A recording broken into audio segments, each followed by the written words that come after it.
نحمدہ ونصلی علی رسولہ الکریم اما بعد۔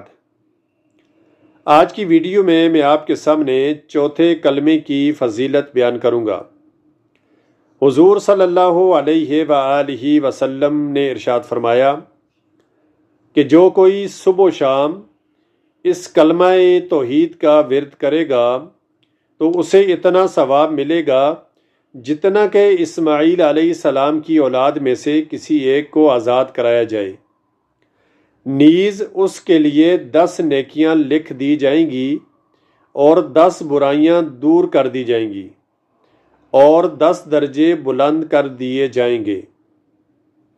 جو شخص صبح کو اس کلمہ توحید کو پڑھے گا تو شام تک شیطان سے حفاظت میں رہے گا، اور جو شام کو پڑھے گا وہ صبح تک شیطان سے حفاظت میں رہے گا۔ چوتھا کلمہ یہ ہے، لا الہ الا اللہ وحدہ لا شریک لہ لہ الملک ولہ الحمد یحیی ویمیت وہو حی لا یموت ابدا ابدا ذو الجلال والاکرام بیدہ الخیر وہو علی کل شیء قدیر۔